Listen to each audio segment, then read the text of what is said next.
Good evening and welcome to Issues That Matter, Coping with Grief. This event is brought to you by Snow Isle Libraries and supported by the Snow Isle Libraries Foundation. We are so pleased that you've taken the time to join us here this Thursday evening.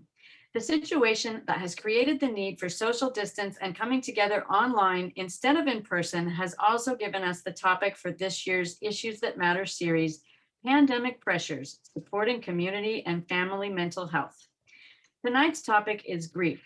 The pandemic has presented us with a range of sources of grief, including loss of social connections, extended disruption of normal routines, sadness over the monumental loss of life in the US and around the world, and loss of people close to us. Our panelists tonight will help us identify the range of grief we're feeling and talk about who we can turn to for help coping with our emotions as we adjust to the changes the pandemic has brought to our lives. They will also answer as many of your questions as they can during our time together. During the presentation, your microphones are muted and you can enter your questions and comments into the chat at any time. They will be visible to only the panelists and Snow Isle Libraries staff, Xandra and Mary, who will collect the questions for the Q&A part of the event. We understand this topic can be very personal, and we will do our best to ensure that your questions are anonymous. If your question is for a specific panelist, please let us know.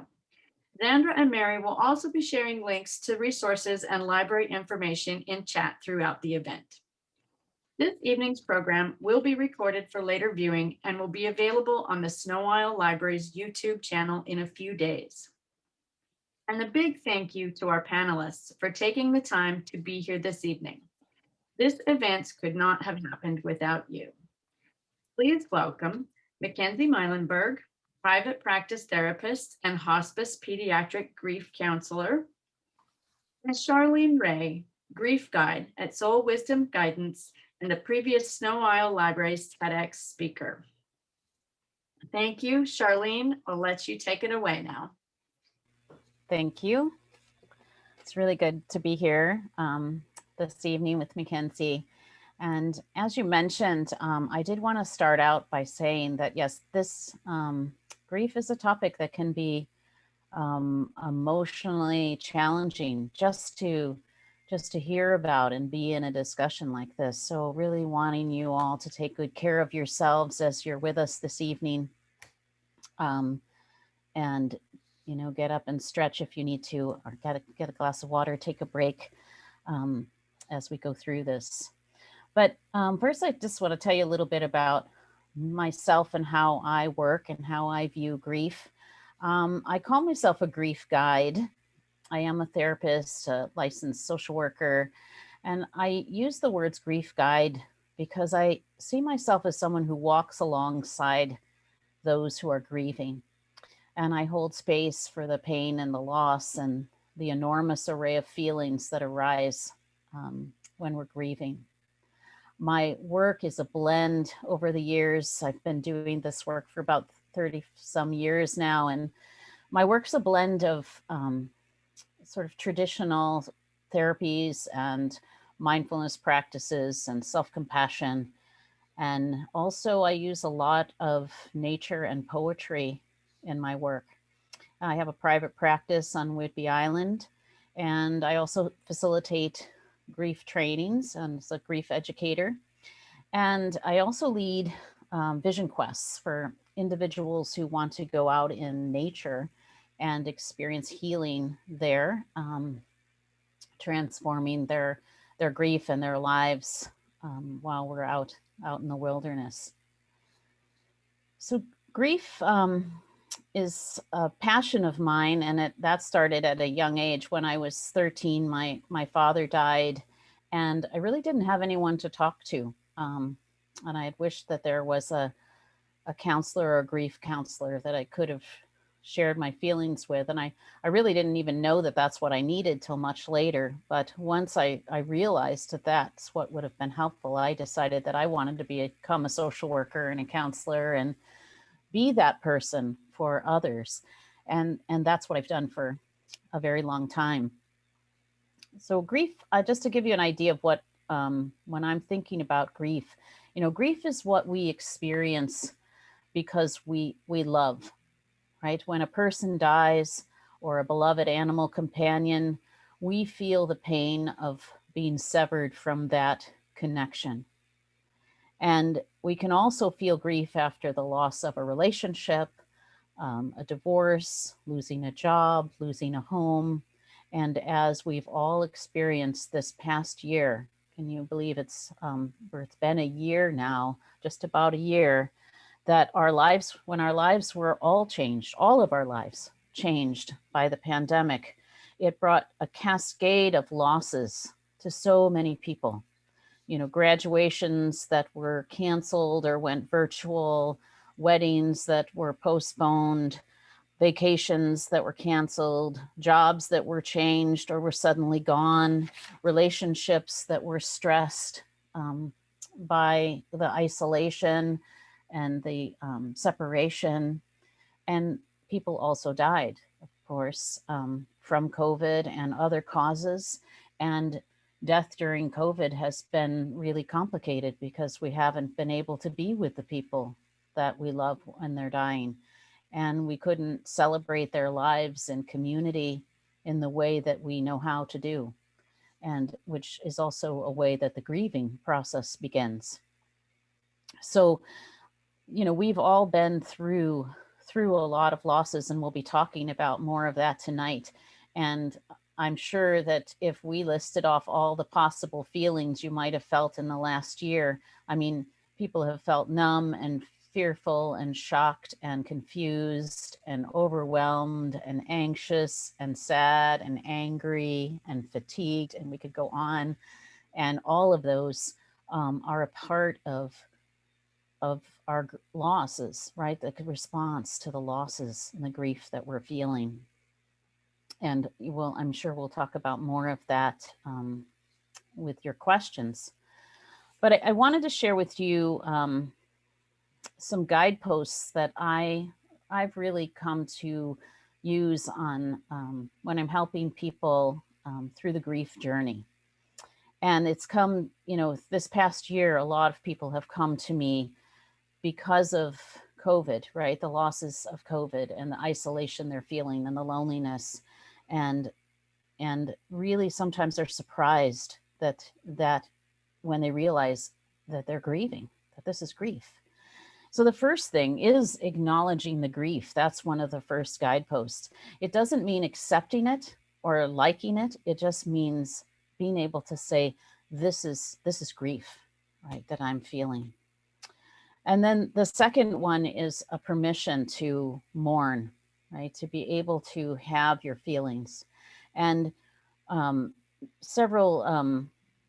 many teachers talk about the difference between grief and mourning. And we talk about how grief is this inner experience, all of the feelings, all of the things that we're experiencing inside us when a loss happens. And then mourning is that outer expression of the grief. And we need the mourning to heal. And mourning can look like looking at photographs. It can look like participating in a funeral. It can be crying. It can be sitting at a gravesite. Lots of different ways that we mourn. Another one of the guideposts is to honor your grief and to try not to compare it to others.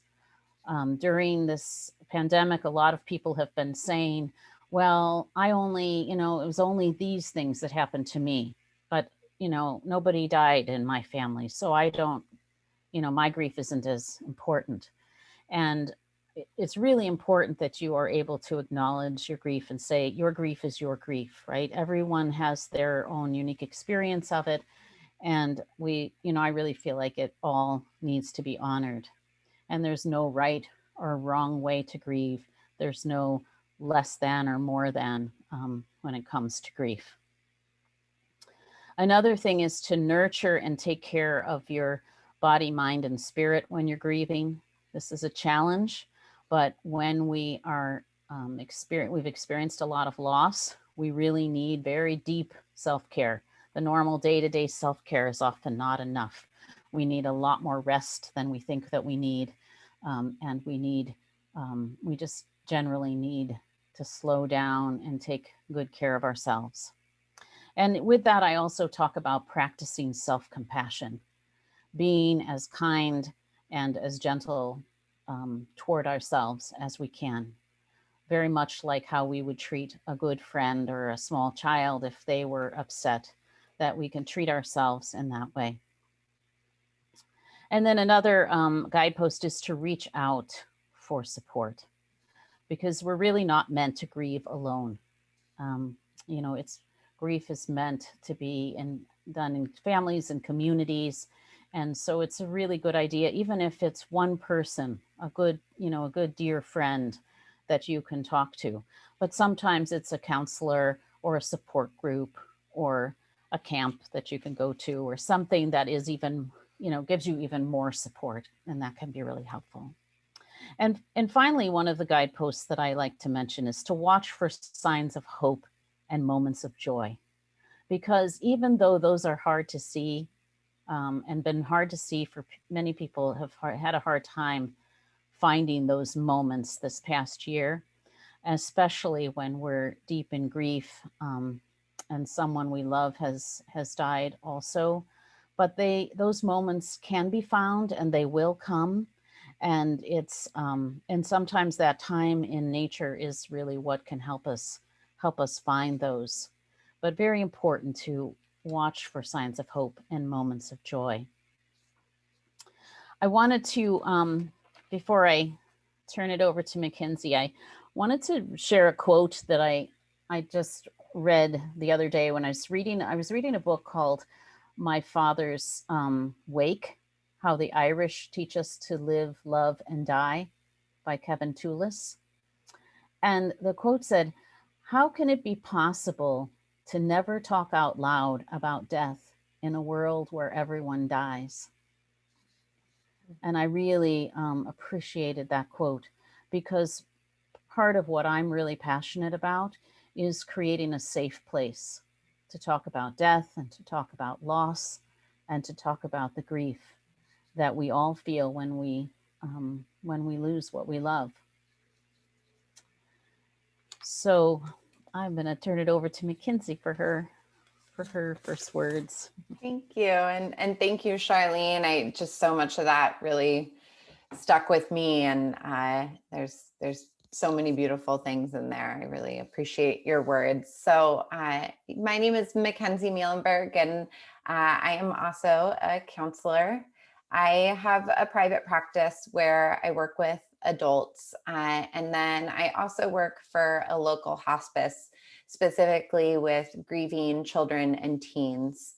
And so I'll be speaking a lot about children's grief and pediatric grief today, in addition to complementing all the wonderful things Charlene has to say about adult grief, and she knows a lot about kids as well.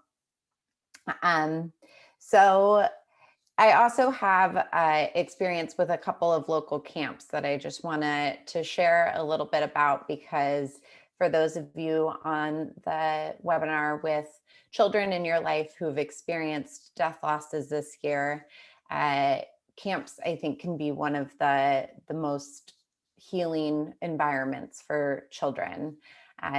Kids, kids heal much like adults, but also very differently. And the power of community in grief, especially for children, can't be undersold. So I am part of a couple local camps. One is called Camp Cussom, which is that one specifically for children who are affected by parental cancer.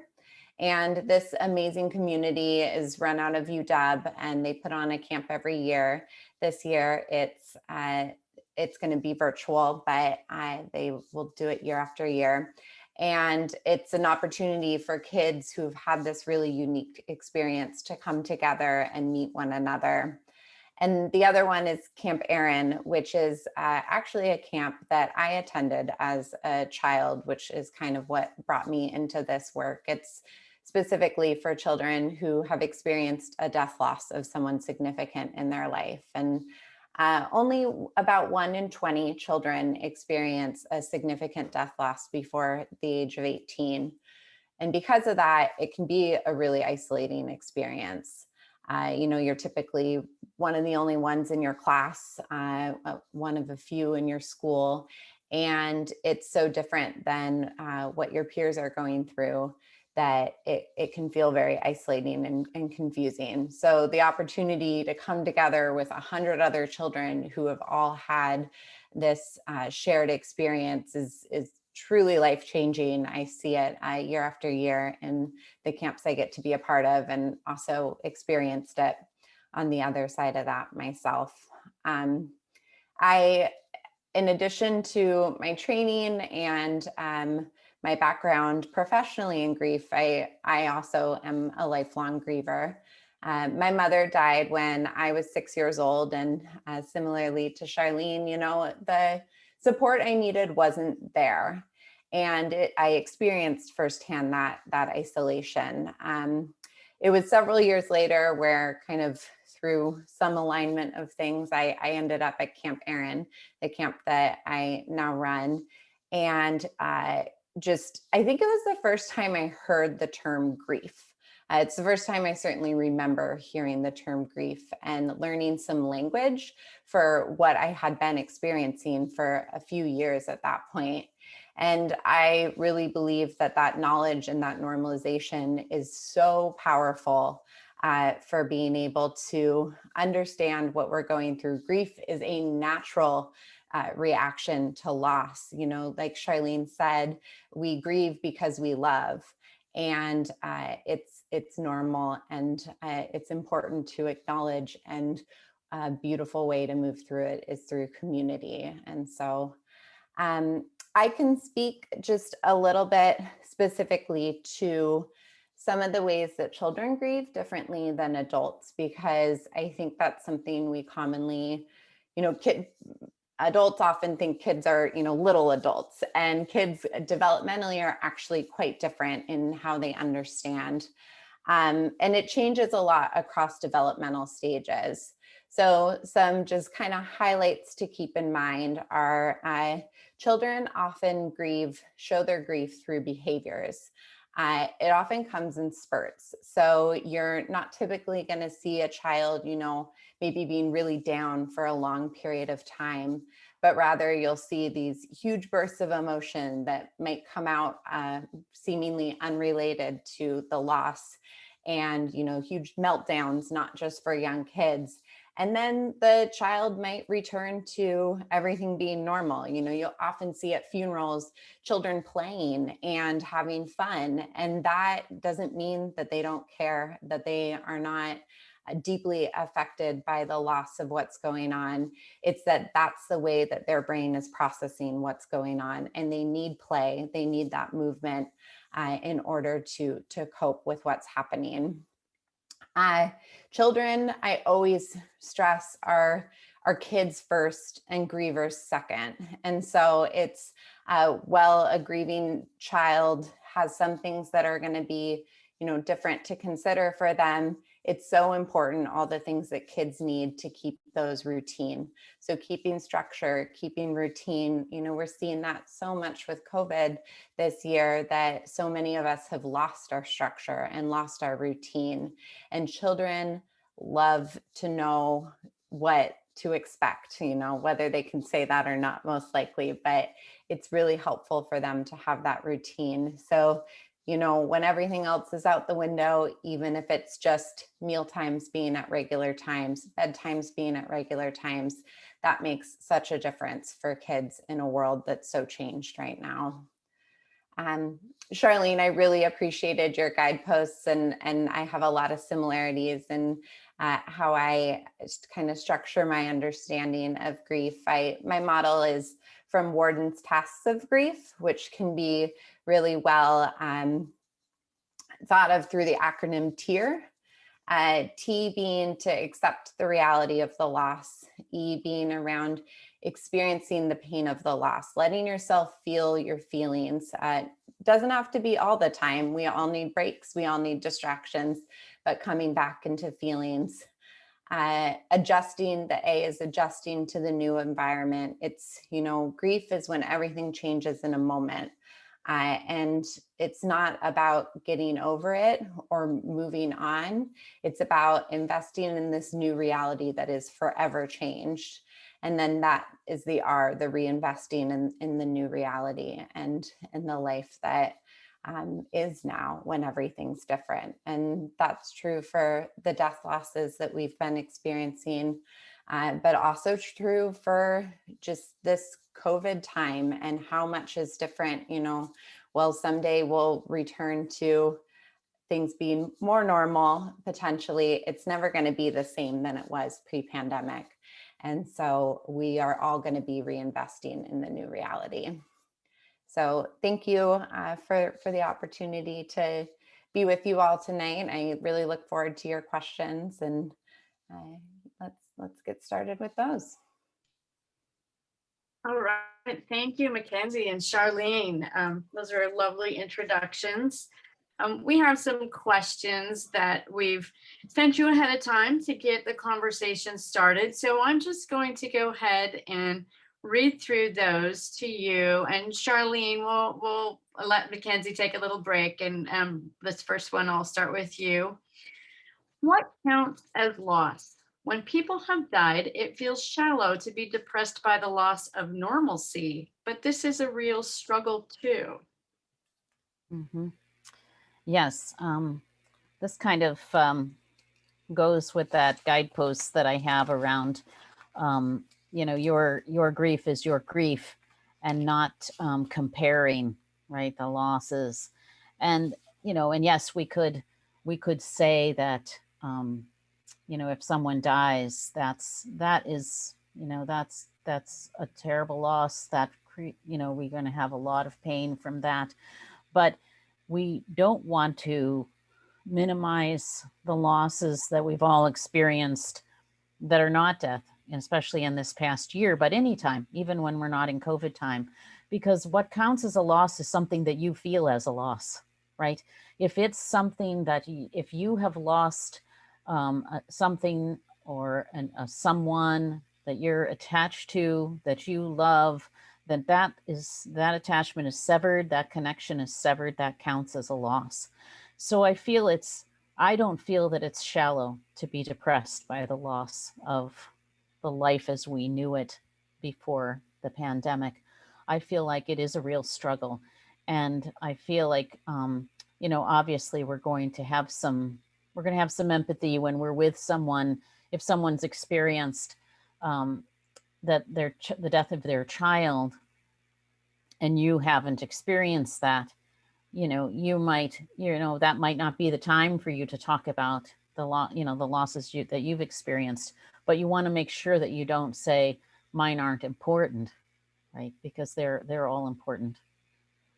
I don't know if you want to add anything to that, Mackenzie, but Yeah, thanks, Charlene. I had a lot of similar thoughts. I think it's interesting that grief feels like this word that's used in English to try to encapsulate so much. For something like feeling down, we have so many different terms, feeling sad, feeling down, feeling depressed, feeling clinically depressed, whereas grief, we just have this one word that describes all sorts of things. And so and all sorts of legitimate things, feeling down is hard and it's different than feeling clinically depressed. Feeling grief of our routines and of, our children going to school every day and getting to commute to work or job losses. Those are all huge legitimate losses. And it doesn't have to be the same as a death loss. And so, this isn't a competition here. It's never a competition. And hopefully in conversations, we can acknowledge that, that we're not, we are all facing things. And I appreciate your distinction of it is good to acknowledge if we have a friend that we're talking to who's experienced a significant death loss to be mindful of that. But having community in this is so important, talking about what we're all going through. And so I hope that we are, rather than shaming ourselves for feeling like what what we're struggling with isn't bad enough, we can have a lot more compassion and acknowledging that this is really hard and other people are going through hard things too. I agree. Thank you. Thank you. Mackenzie, we'll let you start with this next question. Who can I turn to when everyone is grieving? Are there pros and cons of this collective grief?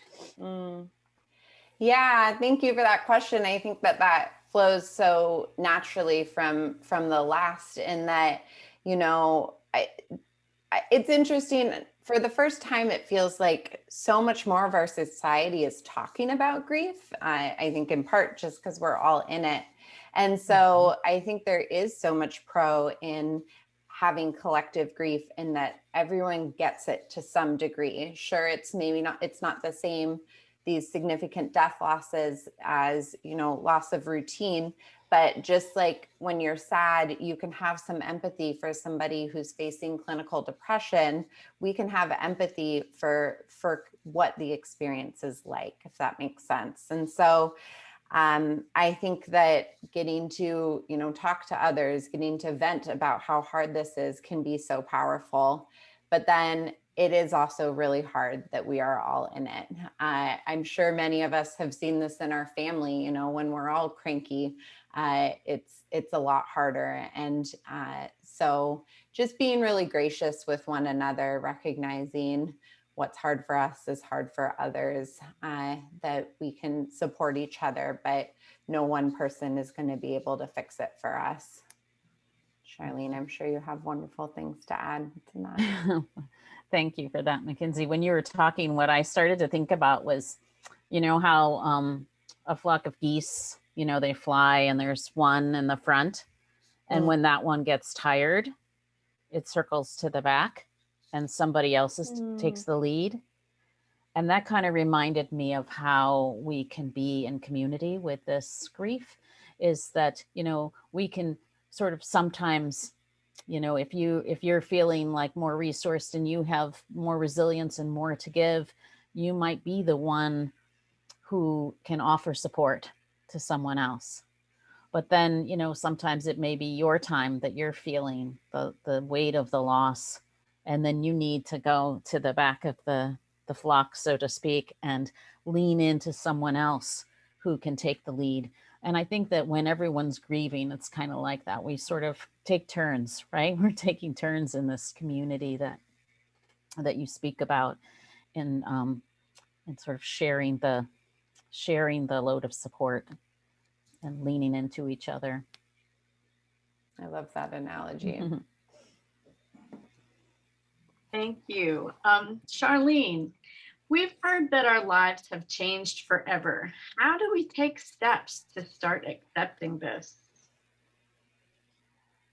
Yeah, that's a big one, right? Because so I think that when I think about like our lives changed forever, what I want to do is bring us back to the present moment, right? And not think about forever, because that's kind of too big, right? And we already know that we don't know what's going to happen from one day to the next often.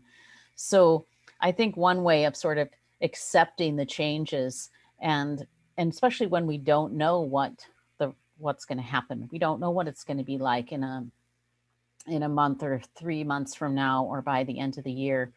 So in the moment is where I would want to take us to, what can we do right now in our lives that, and I think this takes me back to the sort of finding moments of hope and joy, you know, finding those small moments of hope and joy and gratitude, finding that, you know, a gratitude practice, looking for things in your day that you can appreciate. Sometimes they can be very small, but I think then we also, accepting, again, is another piece, that we may not ever accept it. We may not, in the sense of like that we like it or that we want it to be this way, but we just acknowledge that this is what is true, right? This is what is so right now. And that can help us too sometimes, when we give ourselves permission to say, I don't have to like this. I don't have to accept this. but this is what's true right now. And what can I find in this moment to, to give me some hope for moving forward? Thanks, Anything you Charlene. want to add?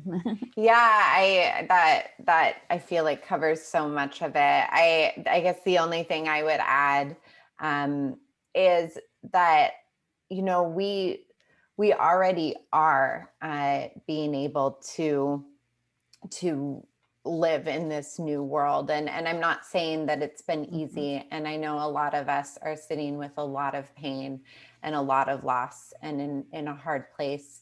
But, I know for me, if somebody told me 3 years ago that there would be a whole year where I wasn't really going anywhere, and that this would happen, I wouldn't have believed that the world could change in this way, and that I could change in this way. And I have not done, some wonderful job of adapting, but I'm getting through. And a lot of us are getting through. I think humans have so much resiliency and have such a capacity to adapt to change. And like you said, the being in the moment of recognizing that we don't need to think of the forever and what's going to be happening months down the road. Focusing on that too much, I know feels overwhelming to me, but being able to, I did this day and I'm going to do it again tomorrow. So. And isn't that so much how like grief is, isn't it? It's like, it's one day at a time. Truly.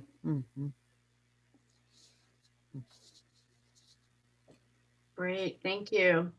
So Mackenzie, we'll let you start on this one. Grief comes with so many emotions. How do we recognize grief in others and respond accordingly?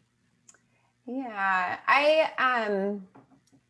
I'll go ahead and speak specifically towards kids on this one, just because that way Charlene and I can be a little different in what we're saying. So, like I said a little bit in my intro, one thing that is important to acknowledge is how different children's grief can look and across developmental stages. So I can go through a little bit. In young kids, you see a lot of repetitive questions and needing to get kind of the same narrative often. It takes understanding the permanency of death or big changes is hard for young children. And so you'll find that young kids will ask over and over, where's dad? And some parents will come to me saying, I think I'm not explaining this right. And they are explaining it right. It just is going to take a lot of times for the child to understand. Using really concrete language with young kids is really important. Our society is expert in using all sorts of euphemisms to talk about death without actually naming death. And so, saying we lost them, or they've moved on, or they've gone away is really confusing to young kids. So being really concrete of this person has died, and let me explain what that is. Children can learn best what death is through talking about what happens to the body. So talking about, bodies not breathing, hearts not beating, those really concrete things are the ways to teach young kids what death is. Children a little bit older than the youngest kids, so kind of the lower elementary, they will do a lot of that grieving in spurts. So those big behavioral explosions that happen, and then they're kind of back to normal. And so knowing that, play is still really important, routine is still really important for them. And when those big behaviors happen, they need the same responses as far as consequences. If they're acting out in aggressive ways, still having timeouts or whatever it is, and then also having an opportunity to to talk and to debrief. And often the child will then be able to name, I'm really missing this person, or I'm upset about this. And you can talk to the child about that. You'll notice in kind of upper elementary, often kids will not want to talk about it at all. They'll want to pretend like nothing happened. And they're starting to really have that pressure to fit in. And so a lot of, with the best intentions, families or schools will announce when somebody's died. And for some of those kids, they really don't want that. They don't want their whole class to know that they've experienced this, because they are really focused on wanting to fit in. So taking their lead, don't announce it to the class without checking with the child first. They also may have a lot of morbid curiosity, asking lots of really specific questions about what happened with the body or the disease or whatnot. And then, sorry, I'm talking a little long. I'll just briefly talk about teens. Teens, it's an extension of that. It's really hard in that they're really peer focused. They want to fit in as well. And so some teens will really not want to talk about it, but some teens will need to talk about it quite a bit. But finding peer groups for teens, there's some wonderful local resources for that. The Healing Center in North Seattle has groups that run where teens can meet other teens. They have children's groups and adult groups as well, but I always really strongly recommend it for teens to be able to meet peers to process some of that with, because they're less likely to want to talk to a parent or a counselor or something like that. So hopefully that was helpful. I'll pass it to you, Charlene.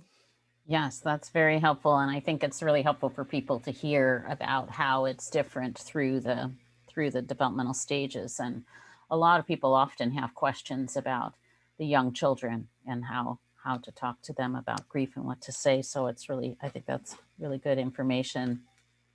And I think, adults are probably a bit more similar to adolescents, right? Because some of them want to talk about the grief and the loss, and some don't. I think if you're, the question being about how do we know if someone's grieving, right? How do we recognize grief in others and respond accordingly?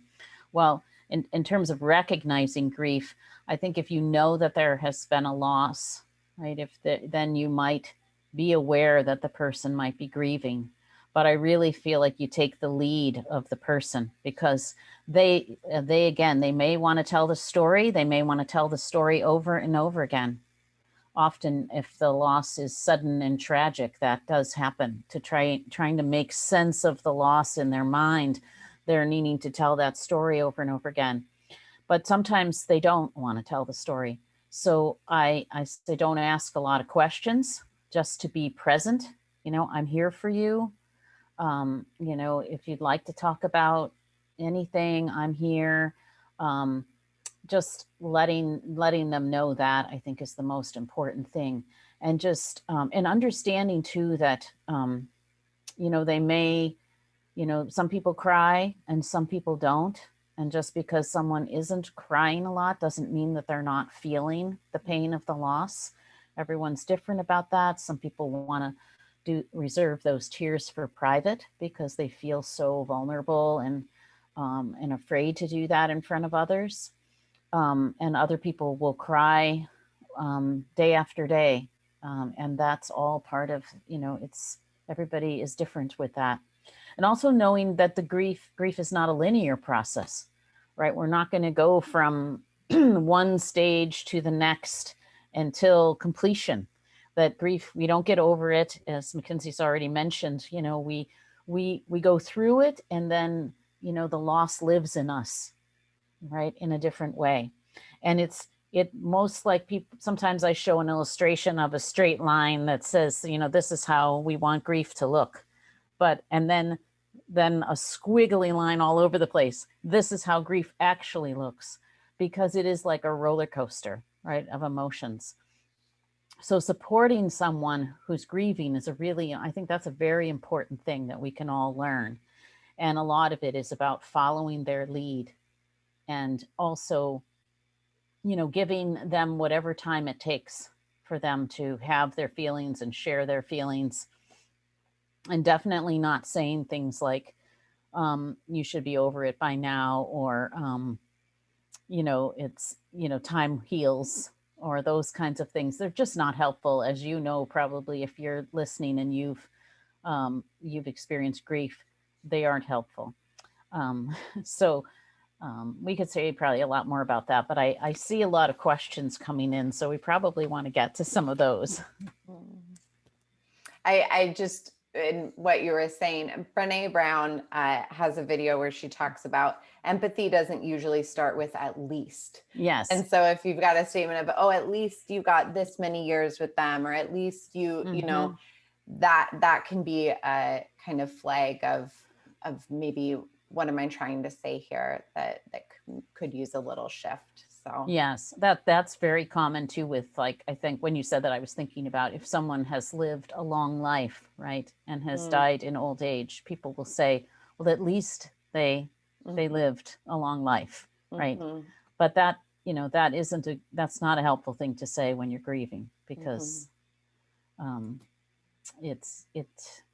it's really acknowledging the pain, the pain of the loss. Right. Thank you. You're right. We do have a lot of questions from our audience tonight, and I'm happy to say we have plenty of time. So I'm going to start with a question that's actually kind of related to what you were just talking about, Charlene, with, kind of helping others. And the question is, what do you say to someone who has completely stopped talking to anybody or doesn't want help from anyone and has become somewhat of a recluse? Yeah, well, I'll start with that, and then you can add, because I think it is similar to what I was just talking about. I think that, there's a lot of things that it depends on, in that question. Like, I would be wanting to know, did the loss just happen? Because sometimes that is a definite response that people have in the first, however many months or so, some people really withdraw and isolate in the beginning part of grief. But if this has been going on for a long time too, and you're concerned about some other things, so then I also want to know, like, are you concerned about safety? Are you concerned about suicide? Or those kinds of things I would be having in the back of my mind if that's part of your worry. But if not, I would in general say, so I would, and I see somebody has said it's been years. Okay, thanks. That's helpful to see that, because, I would just offer, it's that kind of thing that where you say, I'm here for you. Would you like to get like some, and I just tell them what support's available. If you decide you want to, it's been years since since the loss. And, if you want to talk to somebody, here's a person's name, here's a support group that's happening at the healing circles or wherever it might be. And, I would just offer some suggestions to the person, because sometimes, unexpressed grief can get stuck, right? And then it can turn into depression and can turn into some other things. And, and especially if they have other things going on, it would definitely be one where I'd need more information, but I would be concerned about that they've gone to that place of being more depressed now and maybe needing to. And I hear that they're not wanting to go see the doctor or not wanting to go see the therapist. So I would then, just gently keep offering those kinds of suggestions, and also suggestions like, maybe unrelated to grief. Like, do you want to take a walk, or, okay, if we sit on the porch together and just talk, or I made extra whatever food, can I bring some by? If you want to do that kind of gentle, letting them know you're still here. Yeah, what do you think, Mackenzie? Yeah, what came to mind for me was some of what you were saying around, those consistent reaching out, opening the door messages of, I'm thinking of you, especially early in grief. Often you can say no pressure to respond because often people are really overwhelmed with messages or things, but I just want you to know I'm thinking of you, or I came across this resource and I thought of you. So just continuously opening that door. And, some people really aren't verbal processors. And so, maybe offering some other options, as far as there's some wonderful websites out there that, if this person's a reader who might be able to access articles, or we've got a book list, I think, that will be sent out, that if that's one of the ways that they may be more likely to engage, to put out offers of that. Mm-hmm. That's a good idea. You're just reminding me too that of someone who, they didn't really want to read any grief books or things like that, but the literature, so many of the stories about grief, like H is for Hawk, or some of those other books that are maybe a bit easier for someone to read. And through that reading, you get some healing sometimes from the story. Yeah. So you could be the book drop on their front porch, give some resources that might be helpful. But and I appreciate you also bringing up the internal process, because that some people we can't really tell if they're grieving unless they're outwardly mourning, right? So, and if the internal thing is happening, we don't know. So there may be more that has gone on, and other reasons why this person has become more isolated. But we're not going to solve all the problems today, but you can but we hopefully will give you some good suggestions and that you can try. Thanks for the question. Yes, thank you. Yeah, Mackenzie, there's a question, a couple of questions specifically about children. So I'm going to read those. And the first one is asking about the smallest children, the 0 to age 3, that are in high-risk populations where adverse childhood experiences are magnified during the pandemic. And it has to do with their caregivers and what caregivers can do to help teach resiliency to these small children. Yeah, thank you so much for that question, because I recognized when I was going through some of the stages, that's not a group I really talked about. And as it seems, the person who asked this question maybe knows that the youngest kids are actually often most affected by things going on. Often people think, infants aren't aware of what's happening, and they're pre-verbal, and so they can't understand what's going on. But infants have an amazing ability to really take in their environment. So while they might not know the words, they can know the energy, and they can know kind of the sense of safety. And so the biggest promoters of resiliency in young children is having attachment figures, having caregivers who their needs are met by, who they are loved by and cared by. And so it doesn't have to be a parent. It can be other adults in the child's life if a parent isn't able to show up in that way. And so, being responsive to the young child's needs, spending as much time as you can holding them, being close to them, and having their needs be met are the ways to really promote resiliency in these young children. Hopefully that answers your question.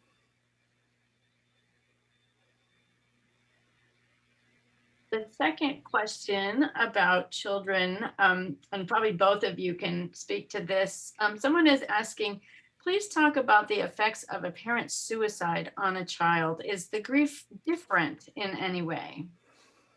Yeah, I can start with on that one, and Charlene, please add. Because there, in general, it is really important to be honest with children about what happened. I hear from parents a lot, not wanting to tell the child what's happened or how a person died, especially when it comes to these traumatic losses like suicide losses. But that child is very likely to find out at some point in their life. And if you don't tell them, then you don't have control of the narrative.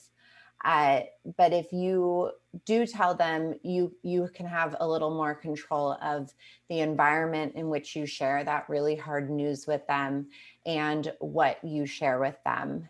And so, no one ever wants to share that with a child, but not sharing it doesn't mean that it hasn't happened. Some of the ways, so you can talk about it. The literature suggests talking to kids about this kind of through the analogy of like a heart attack. We as adults know suicide is a really complex topic. But for kids, kind of a simpler way that they might be more able to understand is, sometimes people die when their heart is sick and their heart isn't working. Um, Sometimes people die when their brain is sick, and it makes them hard to understand that there are other options for solving their problems than to die. And so I'm really sorry to tell you that, this person's died, their brain was sick in this way. And then, their grief, I would say, can be different in the sense that they can have the added level of stigma that comes from our society.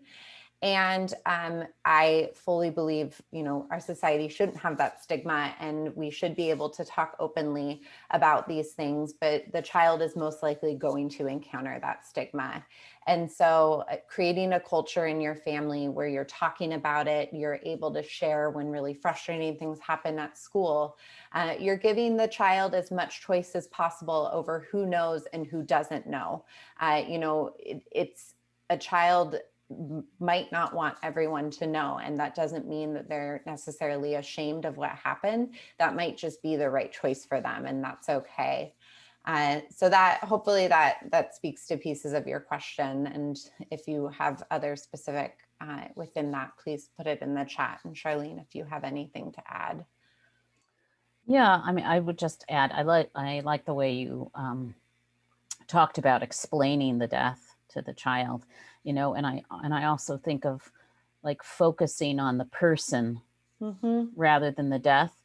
After you tell the truth about the death, that it's not about the details of how they died. It's about talking about the memory, how the person and what they mean to us and meant to us, and the memories, and focusing that way. And then I think at some point to be prepared for a lot of why questions at some point, where they start with, why did this happen? Why was the brain, sick, if you've explained it that way?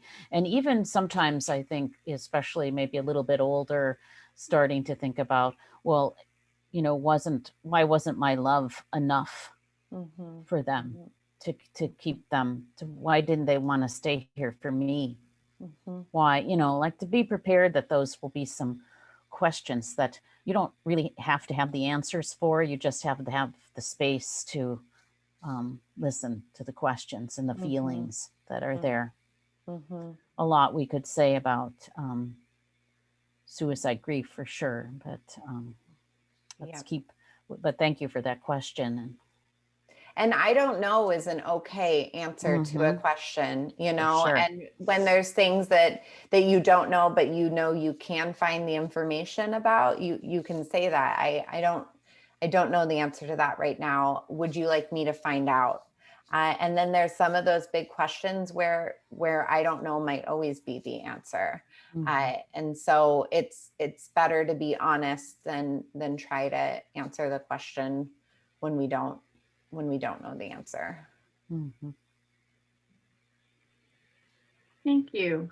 So I'm going to move on to a couple of questions about elderly parents and getting ready for their passing and dealing with some attitudes that people have. So we have one question that is just plainly, how do you prepare for losing your parents from old age? And then the related question is, how do you deal with people who seem to think that you shouldn't be as sad after your parent dies from a long illness than if they died suddenly? So some people think that your level of grief should be different in those situations. How do you deal with those people?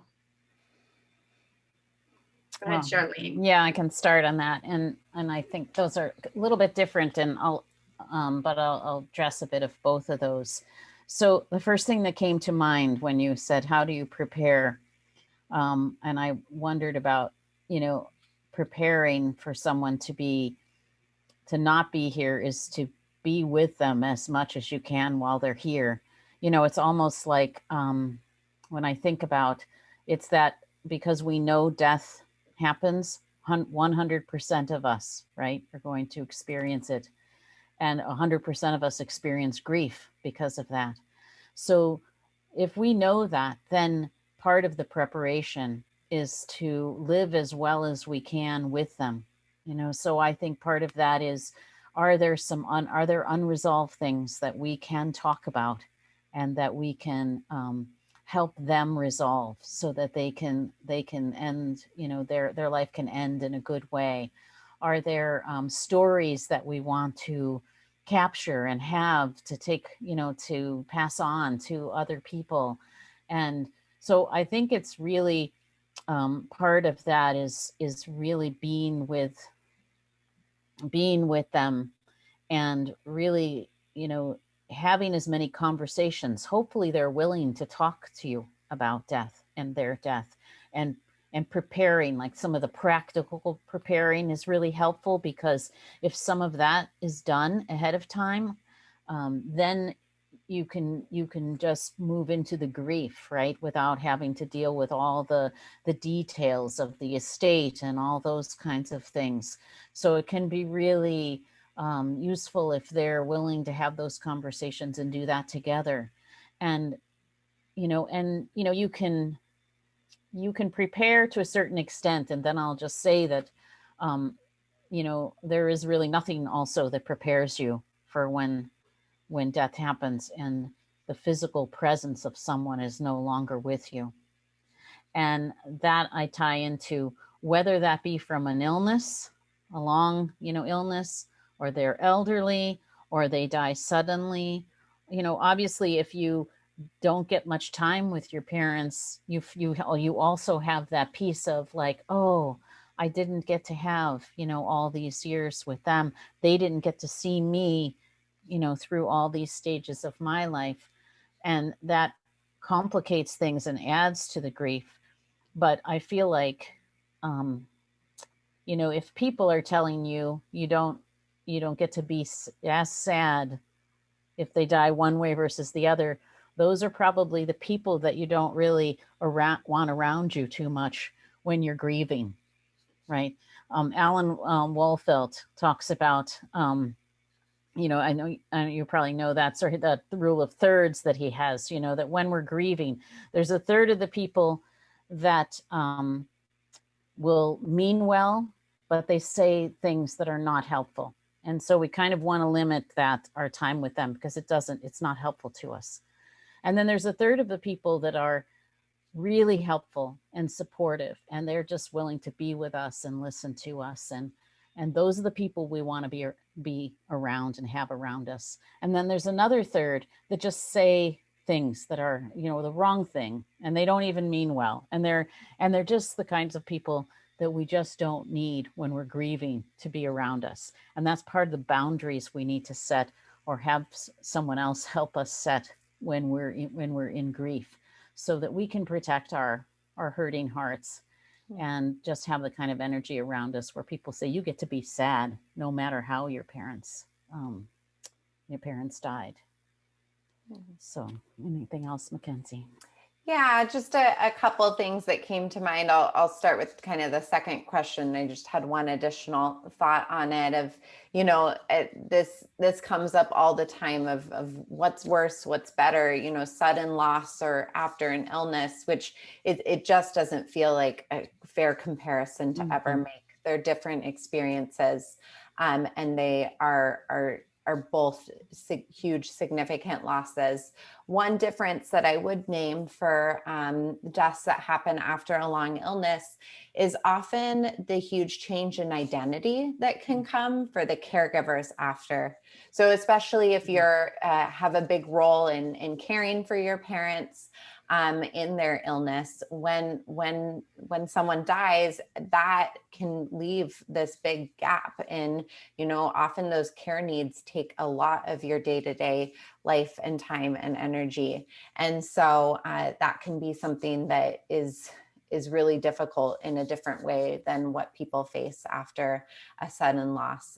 Identity changes certainly happen with sudden losses as well, but uh, yeah, the identity piece as a caregiver. Um, and then the first question on being prepared, I've learned a lot recently. I've actually am in the process of being trained as an end of life doula, which is for folks who have heard of birthing doulas who help women bring life into this world. There's a new movement, that the end of life or death doulas, that are support people in the last stage of life, in dying, and families in that process. And so through that training, I've just learned so much about the beautiful things that we can do in anticipating losses, as far as being able to reflect on life and talk about life, to create legacy. So thinking of projects of, how do I want to be remembered? What are some things that I can do while I'm still here, to do that? And just having, death is often something we have very little control over.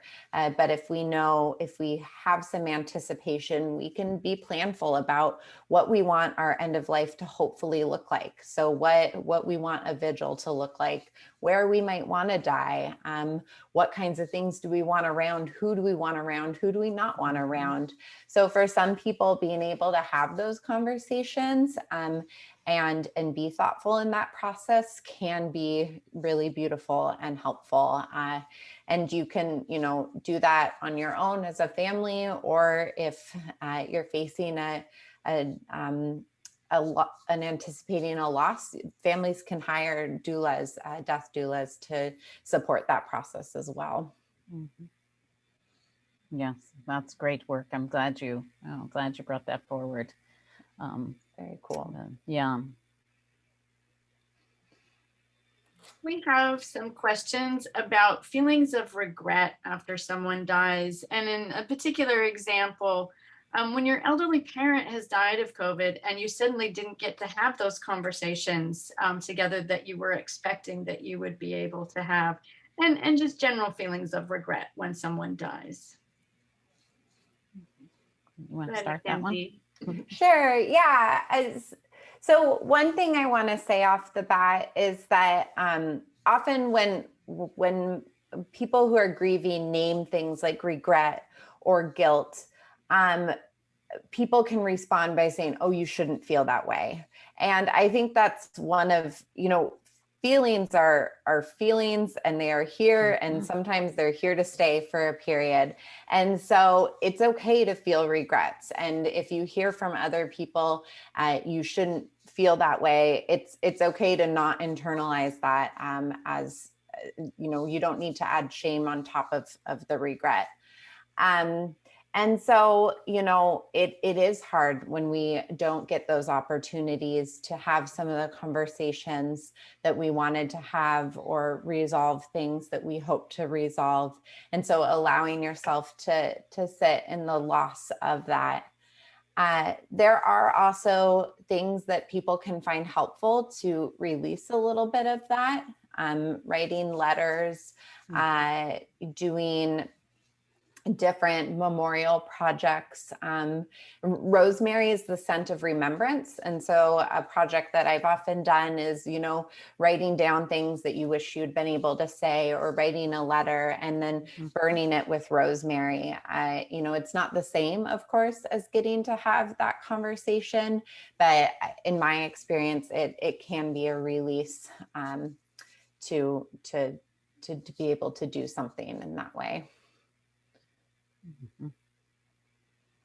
Yeah, I'm glad you talked about that. And also that you mentioned, that it's okay to feel that way. I mean, it's part of the grieving process almost. I won't say that every single person feels regret, but it's so common because death, as you mentioned, is usually so unpredictable that we're bound to have unfinished things, or things that we didn't get to do, plans that we wanted to make and with the person. And so I think it is really important to allow your feelings, and self-compassion is something that I would suggest too, to just to be able to offer yourself that kindness, to be able to say, oh, I have this regret. I wish that I had gotten to do this. And I also agree. I often have clients write letters, read them out loud. We sort of can, in a ceremonial way or ritual, kind of sometimes to read it out loud to that person, really sort of sending. And I like the idea of burning it too, and sending those prayers or wishes off in the smoke, to the spirit. And there's a lot of ways that I use ritual and ceremony and time in nature. I've had even people, it can sound a little strange at first, but people going out and finding a tree that can represent, kids love this, that can represent the person or the animal or whomever, whatever the loss is, and having, being able to say something that you wished you had had a chance to say. And and that, and sometimes it sounds funny for people to say, what, do you want me to go out and talk to a tree? And then when they come back, they're like, oh, I can't believe it. I feel so different from having been able to say that out loud to some being. And it's kind of also like the death lodge, or in work that I've done in Vision Quest work, where you have an opportunity to bring forward the person who's died in your imagination, right? And have some last conversations. And so you imagine yourself saying what you wanted to say to that person, being able to say, if there is any need to forgive or forgiveness, to say, please forgive me, I forgive you, I love you, goodbye. And to have that kind of conversation in a role play or a ritual can be really healing for regret. Yeah. As you were speaking, Charlene, I thought of the acronym sometimes acronyms help me, obviously, that I learned in my end of life doula training. It's called RUGS, and it's regrets, unfinished business, guilt, and shame.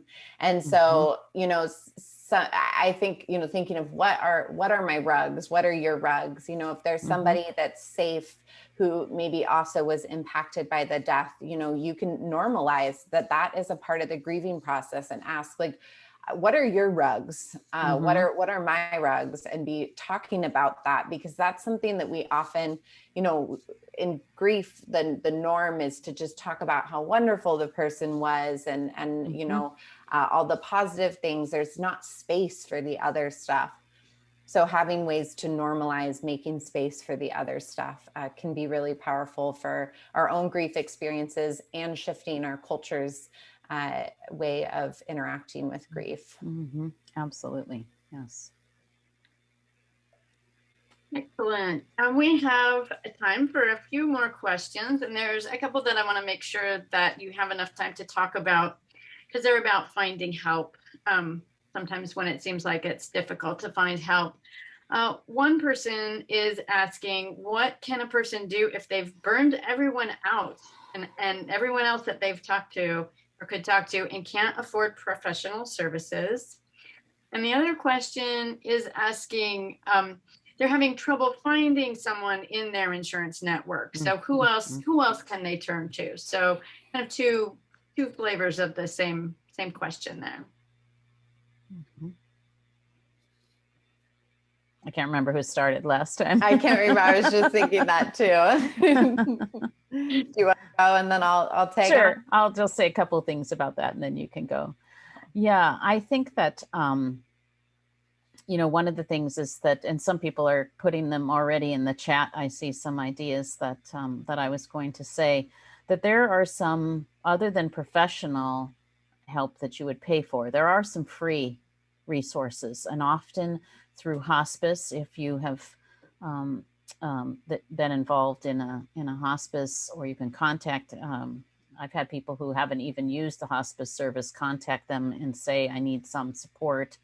And they have some services to offer. So some hospitals like Providence and Northwest Hospice Services, there's several, many different services where you can get some support. And places like the Healing Center and like there's the Healing Circles on Whidbey Island where I live. There are some places like that too, and that have support groups that are free. And so that can be a really useful thing. I think some of them we have in our resources that we've listed there. And, and then that problem too around, someone is mentioning employee assistance programs. That's another good idea too, where you can often get, 5 or 6 free counseling sessions. And some of them will definitely do it for grieving, if you're grieving. There's also, the insurance provider one. I will say that can be a problem for a barrier to services for a lot of people. I know many counselors, though, who will do a sliding fee scale. So that can perhaps make it more affordable. There's also some different organizations that have some grants where they pay for counseling services. So a little bit of looking into that, and we could probably, we could probably help you with that. I think maybe some of the resources we have, like the Healing Center, would probably be able to help with that as well.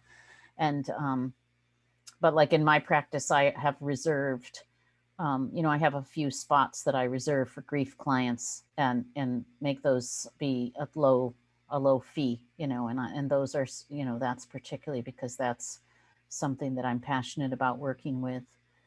You have some other ideas? Yeah, Mackenzie? just a couple other things. One that I wanted to name is the crisis line is always available for any type of support. A lot of folks think that, you have to be really at kind of wit's end to contact the crisis line, but it's not true. If you're feeling like you need the support, it's there, and it's there 24 hours. 7 days a week. So using that support. I also want to just acknowledge that it is really hard right now. I want to name a couple other resources, but I just want to validate that I know a lot of counselors are full with insurance. It's, especially in this area, it has been really difficult. And so I hear that. I do think one of the ways that it can be a little bit easier to find a counselor in network, Psychology Today has a Find a Therapist search feature where you can filter through by your insurance. Often when people look for counseling, they contact their insurance companies, and insurance companies keep the most outdated lists. And so you get sent this 200-page list of names and numbers that doesn't mean anything. Psychology Today is much better as far as being able to filter through on who is more likely to be available. Other just ones to kind of add to the list, Virginia Mason specifically specializes in sudden and traumatic loss groups. They have a lot of really wonderful support there, and the woman who runs that program does individual work and an amazing job. And then for children teens. There's hospice in Providence's hospice in Snohomish County, I think, does some grief counseling free of charge for children and teens. And if anyone's in the King County area, the Safe Crossings program does free grief counseling for any child or teen in King County, and anyone can call the Safe Crossings program for consultations for grief support for kids. So just a couple other things to add to the list there. Yes, and someone mentioned having a church family. So I do think if you have a faith-based community that you're a part of, that can often be a really good resource to lean into. So to see what's available there. Also, and someone also mentioned some like YouTube videos and different things. And I do think you can find quite a few good, videos just as a supplement. I don't think it takes the place of professional support when you need it or support from others, but they can really be a good thing to, those are the great things that you want to turn on at night when you can't sleep, kind of thing. And that's something supportive. I also, like some of the self-compassion practices, lots of videos for those that can be really helpful when you're grieving. Someone's also mentioning Evergreen Hospice. So there are lots of good resources, and I'm glad that you all are sharing them amongst each other. That makes me feel good to see that, because you all have resources as well as we do. So thanks for sharing those.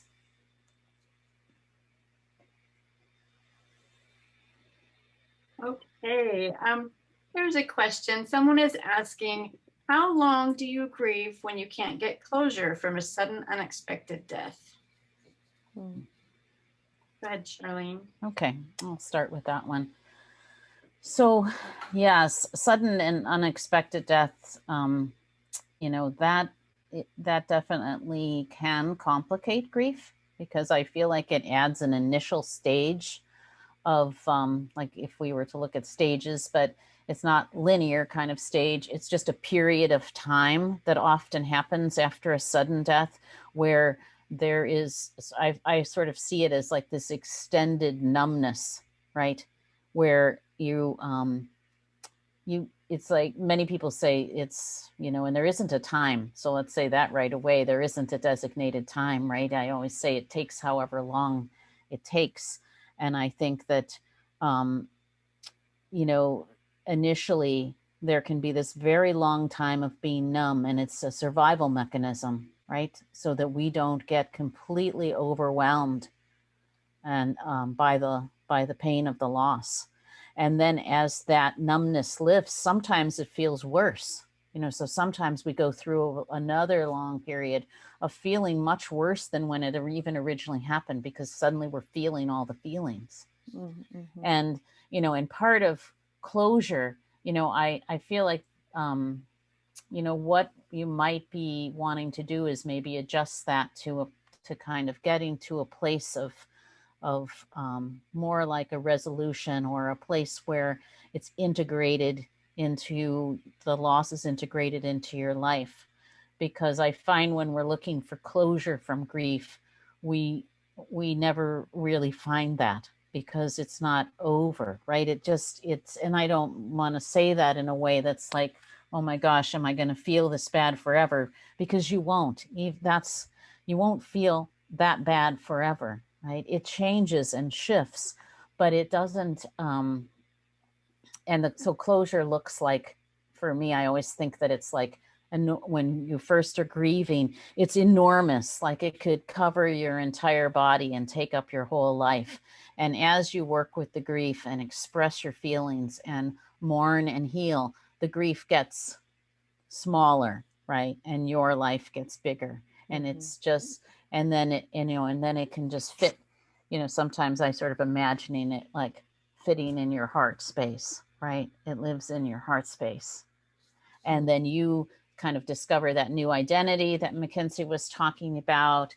and this and move into your life, the rest of your life, with that grief living inside you in that different way. Mhm, mhm.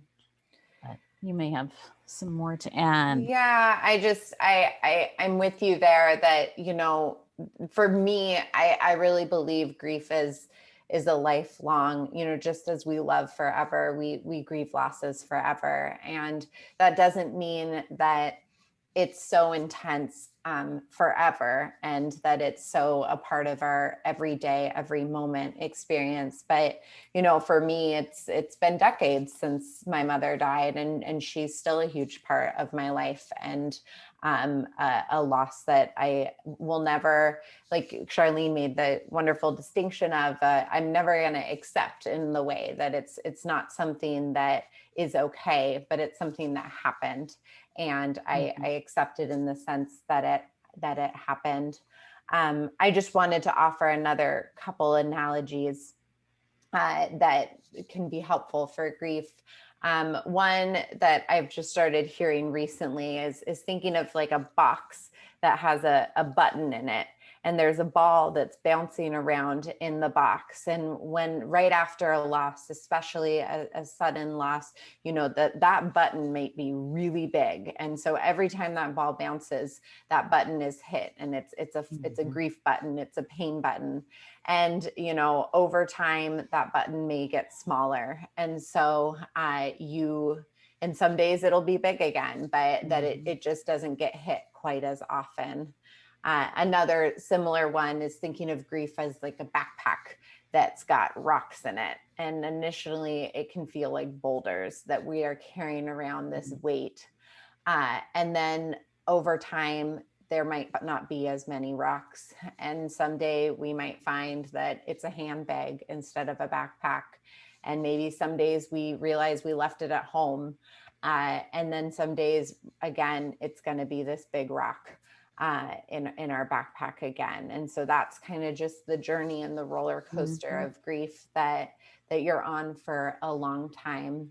The closure piece, I just want to touch briefly on that I think ritual can be a useful way of, while I don't know that it'll ever feel like full closure, those can kind of touch at that.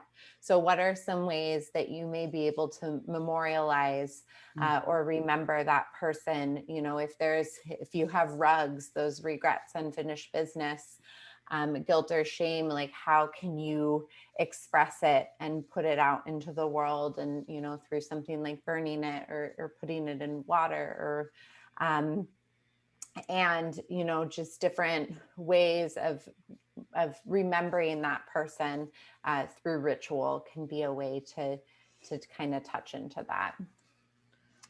Yeah, I'm glad you brought that up too, because I was thinking of that in terms of also finding meaning, because sometimes that's what closure, it can be a ritual that helps you find some meaning in the loss, or it can be where you do something to honor the person, right? Maybe you some people start charities, or you create something, or you do a donation in a very special way, that you're like offering this up as a way of healing from the grief. And so there can be some things like that you can do that can give that sense of moving to a new stage of life, a new chapter in life. Okay, I think we have time for one more question here. And we haven't talked about pets yet tonight. And pets are such an important part in our lives. And someone has asked, do you have any coping mechanisms or resources that you can recommend for someone that has euthanized a pet and now is feeling that it was a mistake and has some regret and guilt, as well as grief from the loss of the pet? Charlene, go ahead. Yeah, I'm glad you asked this question and you're bringing this up, because we don't talk enough about the grief we feel over our beloved animal companions. And in fact, many people are afraid to ask about those things, or they or they'll sometimes say, oh, it was just my cat or just my dog, or but they're so they're such a source of unconditional love, right? And I think that it's probably it makes sense to me that I can't even think of an animal that I've had euthanized where I didn't have some regret afterwards and wonder if I made the right decision, because suddenly the pain hits me of the loss, right? Like I think it's the right thing to do. I'm consulting with the doctor. This is a really hard thing with animals, right? And because we're having to make a decision on their behalf and they can't talk to us, so we're really doing the best we can. So I feel like it brings up a lot of those things, and as soon as we make the decision, then comes the pain, and then it comes the questioning. And I feel like it's really natural to do that. And so just really being gentle with yourself and offering yourself a lot of compassion that, we did the best we can. And sometimes it's a little bit easier to focus on that than to go into the pain, because the pain can be so hard.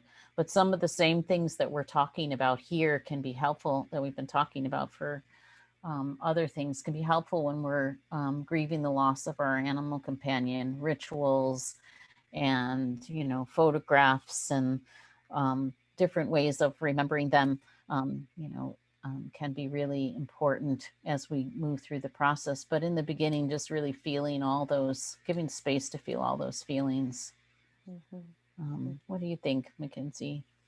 Yeah, I think that you spoke to it so beautifully, and I think it's like you named such a normal process of questioning. With all types of losses, we often experience the what ifs, and I think sometimes the what ifs can come from a desire to have control, that I could have changed this. And I know that it's in these situations it can feel so much more painful, because we do have that piece of needing to make a decision, and that, like you named, Charlene, that no matter what, we often have those questions when we need to euthanize animals. So being really compassionate with yourself and letting yourself feel all the feelings you have around that loss is important. Yeah, and reaching out for support if you need it. And there are some groups that are specifically around that people have around loss of animal companions. Because it is such a big loss. Well, thank you so much, Mackenzie and Charlene, for taking the time to be here with us this evening. I see that we've added your book suggestions into the chat and have shared a lot of links tonight. Charlene, you mentioned that earlier when we were talking before the event that you like to share poems to kind of bring to meet the mood. And so if you don't mind doing that, again, thank you, both of you tonight, for your time. And I want to remind everybody that the recording of this event will be available in a few days on the Snow-Isle Library's website. And want to thank the Snohomish County Behavioral Health Services, Island County Human Services, and the Snow-Isle Libraries Foundation. And let you all know that our next event is on February 25th, a week from tonight at 6:30 p.m. And the topic is surviving online and hybrid schooling. So we're going to look at some very different things. And then Charlene, if you could send us out with your poem, that would be lovely. Thank you. I would be happy to. And this poem is called Adrift, and it's by Mark Nepo. Everything is beautiful, and I am so sad. This is how the heart makes a duet of wonder and grief. The light spraying through the lace of the fern is as delicate as the fibers of memory forming their web around the knot in my throat. The breeze makes the birds move from branch to branch, as this ache makes me look for those I've lost in the next room, in the next song, in the laugh of the next stranger. In the very center, under it all, what we have that no one can take away, and all that we've lost face each other. It is there that I'm adrift, feeling punctured by a holiness that exists inside everything. I am so sad, and everything is beautiful.